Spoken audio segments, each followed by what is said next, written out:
पीले दांत वाली बहू। रंजना कभी ब्रश नहीं करती थी। उसे कितनी बार उसके माँ बाप ने डांटा, लेकिन उसका कोई असर उस पर होता ही नहीं था, जिस कारण से उसके दांत पीले पीले हो जाते हैं। शादी के बाद। अरे बहू, वैसे तो तुझ में कोई कमी नहीं है, पर तेरे दांत इतने पीले कैसे हैं बेटा? कैसे मतलब? कोई सर्जरी थोड़ी ना कराई है। वो तो क्या नाम, मैं ब्रश नहीं करती थी तो पीले हो गए। अब क्या करूं? आप कहें तो लाल करवा लूं या फिर काले? यार ये क्या है, क्यों माँ से लड़ रही हो? लड़ रही हूँ? अरे मैं लड़ रही हूँ या ये बोल रही है कि दांत पीले हैं, पीले। अरे तपस्या थोड़ी ना की है इन्हें पीले करने के लिए। बकायदा ब्रश नहीं किया है 20 साल तक, तब जाकर।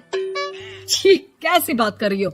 ये उस वक्त तो पीले नहीं थे जब हम लोग तुम्हें देखने आए थे। अरे तब साफ करवा लिया होगा डेंटिस्ट के पास जाकर। अब देखो कैसे पीले पीले लग रहे हैं। रंजना सास की तरफ गुस्से से देखती है। फिर शुरू हो गई पीले पीले पीले। अरे पीले तो तब भी थे जब मेरे हाथ का रसगुल्ला उड़ा उड़ा कर खा रही थी और बोल रही थी, लड़की नहीं गुणों का खजाना दे रहे भाई साहब आप। खैर, अब वो लोग करते भी तो क्या करते, पीले दांत वाली बहू पल्ले पड़ी थी तो झेलना तो था ही। एक दिन कीर्तन में रंजना गाना गा रही थी। अरे कमला बहन, माँ का द्वार है, यहाँ तो सब शुद्ध होकर आते हैं, फिर अपनी बहू को ब्रश भी नहीं करवाती तुम।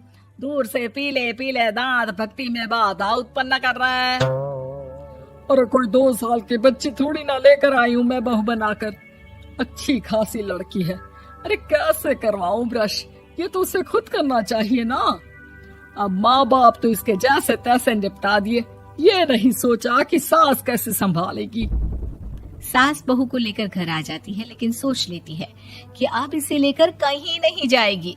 अगले रोज बहू कहती है, अरे क्या हो गया, मंदिर नहीं जाना क्या? कीर्तन का वक्त हो रहा है। मेरी मधुर वाणी से कान्हा जी जागते हैं और सोते हैं। आप तो जानती है ना उनकी भक्ति में कितना मन लगता है मेरा। वो क्या है ना, तबीयत ठीक नहीं लग रही है मेरी, आराम करूंगी मैं। तबीयत ठीक नहीं लग रही? अभी तो मिथुन के गाने पर नाच रही थी आप, और अब बोल रही है कि तबीयत ठीक नहीं लग रही। अरे भक्ति में मन लगा लो सासू माँ, ऊपर जाना है, क्या मुंह दिखाओगी आप? हाँ? सास को बहू की बात पर गुस्सा आ जाता है। मैं क्या मुंह दिखाऊंगी, इसकी चिंता तो ना कर, समझी?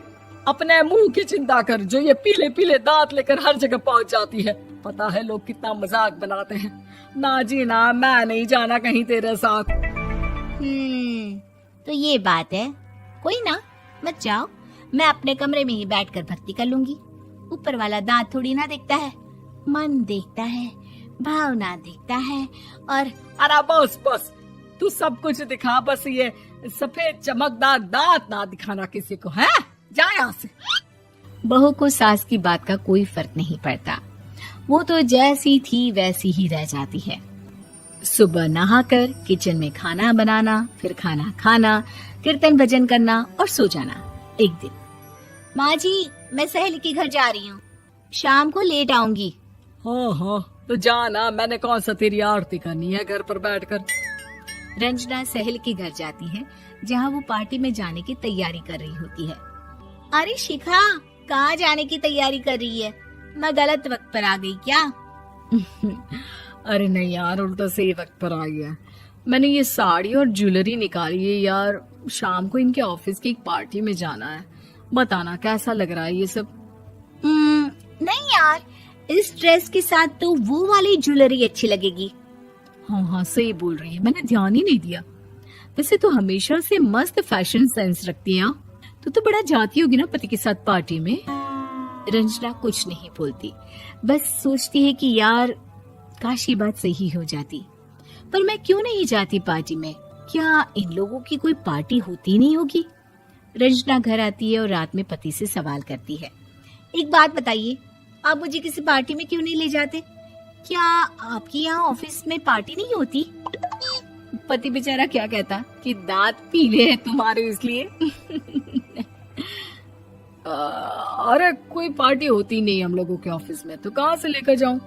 और मार्केट, मॉल, कहीं वीकेंड घूमना, कहीं तो।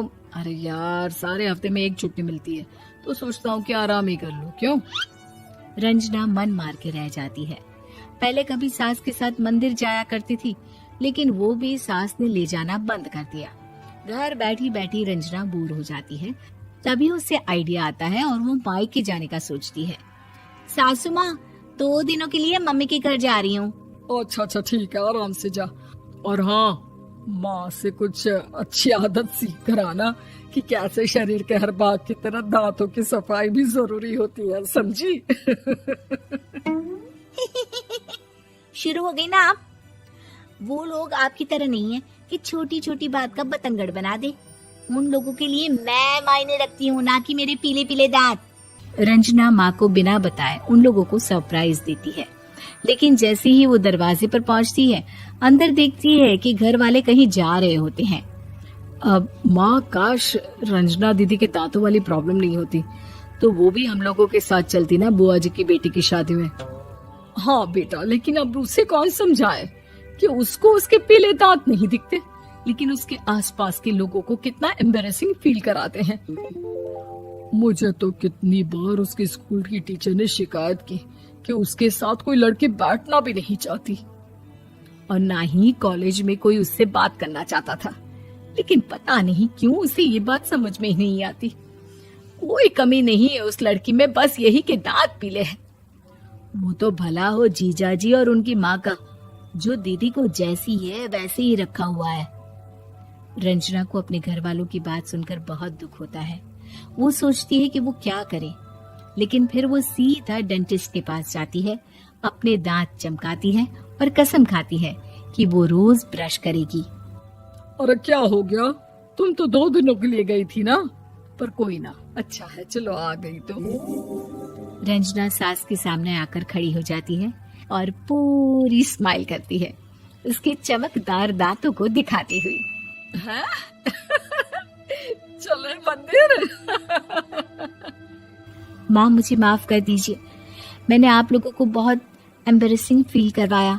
मैं आज से रोज ब्रश करूंगी।